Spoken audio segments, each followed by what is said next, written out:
Hello मित्रों, दोस्तों, भाइयों, बहनों, बेटियों, नमस्कार, नमो बुद्धाय। पिछली वीडियो में मैं थोड़ा थोड़ा बताते चले आ रहा हूँ बुद्धा एंड हिज धम्मा, बुद्ध और उनका धर्म। कहाँ तक पहुँचे थे हम लोग? देश छोड़ जाने का सुझाव। दूसरे दिन सेनापति ने शाक्य संघ की दूसरी सभा बुलाई। इसका उद्देश्य था कि उसके अनिवार्य सैनिक भर्ती के प्रस्ताव पर विचार हो। जब संघ एकत्रित हुआ, उसने प्रस्ताव किया कि उसे आज्ञा दी जाए कि वह 20 वर्ष और 50 वर्ष के बीच के प्रत्येक शाख के लिए कोलियों के विरुद्ध लड़ने के नियमित सेना में भर्ती होना अनिवार्य होने की घोषणा कर दे। सभा में दोनों पक्ष उपस्थित थे, वे भी जिन्होंने संघ की पहली सभा में युद्ध घोषणा के पक्ष में मत दिया था, और वे भी जिन्होंने इसके विरुद्ध मत दिया था। जिन्होंने इसके पक्ष में मत दिया था, उनके लिए सेनापति का प्रस्ताव स्वीकार करने में कोई कठिनाई नहीं थी। वह उनके पूर्व निश्चय का स्वाभाविक परिणाम था। लेकिन जिस अल्पमत ने उक्त निर्णय के विरुद्ध मत दिया था, उसके सामने कठिनाई थी। उसकी समस्या थी बहुमत के आगे झुकना अथवा नहीं झुकना। बहुमत के आगे सर झुकाना अथवा नहीं झुकाना। अल्पमत का निश्चय था कि बहुमत के आगे सिर न झुकाया जाए। इसलिए उन्होंने उस सभा में उपस्थित रहने का भी निर्णय लिया था। दुर्भाग्य से किसी में यह एहसास नहीं था कि यही बात खुलकर कह सकें। कदाचित वे बहुमत का विरोध करने के परिणामों से परिचित थे। जब सिद्धार्थ ने देखा कि उसके समर्थक मौन हैं, तो वह उठ खड़ा हुआ और उसने संघ को संबोधित करते हुए कहा, मित्रों, आप जो चाहे कर सकते हैं, आपके साथ बहुमत है। लेकिन मुझे खेद के साथ यह कहना पड़ता है कि मैं अनिवार्य सैनिक भर्ती का विरोध करूंगा। मैं आपकी सेना में सम्मिलित नहीं होऊंगा। मैं युद्ध में भाग नहीं लूंगा। सिद्धार्थ गौतम को उत्तर देते हुए सेनापति ने कहा, उस शपथ की याद करो जो तुमने संघ का सदस्य बनते समय ग्रहण की थी। यदि तुम अपने दिए गए वचनों में से किसी एक का भी पालन न करोगे, तो तुम सार्वजनिक निंदा के भाजन बनोगे। सिद्धार्थ का उत्तर था, निसंदेह मैंने अपने तन मन धन से शाक्यों के हितों की रक्षा करने का वचन दिया है। लेकिन मैं नहीं समझता कि यह युद्ध शाक्यों के हित में है।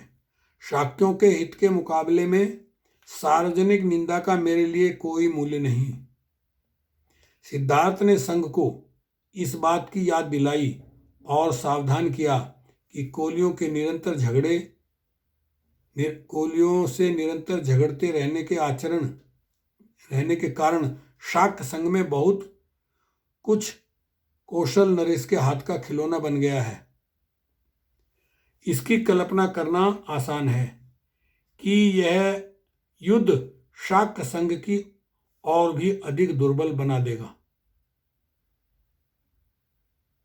और इससे कौशल नरेश को एक और ऐसा अवसर मिल जाएगा कि वह शाक्य संघ के स्वातंत्र्य को और भी अधिक घटा दे। सेनापति को क्रोध आ गया। वह बोला, तुम्हारा यह भाषण कौशल तुम्हारे किसी काम न आएगा। तुम्हें संघ के बहुमत के सामने सिर झुकाना होगा। यदि तुम्हें यह बात बहुत भरोसा है कि कौशल नरेश की अनुमति के बिना संघ अपनी आज्ञा की अवहेलना करने वाले को फांसी या देश से निकल जाने की सजा नहीं दे सकता, और यदि इनमें से कोई भी एक दंड तुम्हें दिया जाए, तो कौशल नरेश इसकी अनुमति नहीं देगा। लेकिन याद रखो, संघ तुम्हें दूसरे अनेकों तरीकों से दंडित कर सकता है। संघ तुम्हारे परिवार के सामाजिक बहिष्कार का निर्णय कर सकता है, और संघ तुम्हारे परिवार के खेतों को जब्त कर सकता है। इसके लिए संघ को कौशल नरेश की अनुमति की आवश्यकता नहीं।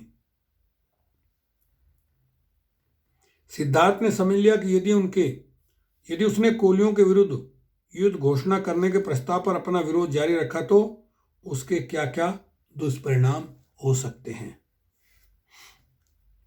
इसलिए वह 3 बातों में से एक चुनाव कर सकता था। नंबर 1, सेना में भर्ती होकर युद्ध में भाग ले सकता था, फांसी पर लटकना या देश से निकाल दिया जाना स्वीकार कर सकता था, अपने परिवार के लोगों का सामाजिक बहिष्कार, उनके खेतों की जब्ती के लिए राजी हो सकता था।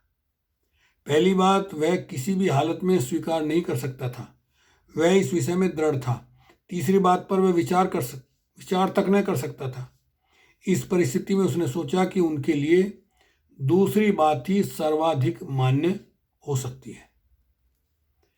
तदनुसार सिद्धार्थ ने संघ को संबोधित किया, कृपया मेरे परिवार को दंडित ना करें, सामाजिक बहिष्कार द्वारा उन्हें कष्ट ना दें, उनके खेत जब्त करके उन्हें जीविका विहीन ना करें, वे निर्दोष हैं, अपराधी मैं ही हूँ, मुझे अकेले ही अपने अपराध का दंड भोगने दें, चाहे आप मुझे फांसी पर लटका दें, चाहे देश से निकाल दें, आप जो चाहे दंड दें, मैं खुशी से स्वीकार कर लूँगा और मैं इस बात का वचन देता हूँ कि मैं इसकी शिकायत कौशल नरेश से नहीं करूँगा। चलिए इसके आगे अगली वीडियो में। ओके, शुक्रिया, धन्यवाद। इस तरह मैं आपको बुद्धा एंड धम्मा वीडियो के द्वारा थोड़ी थोड़ी सभी सुना दूंगा।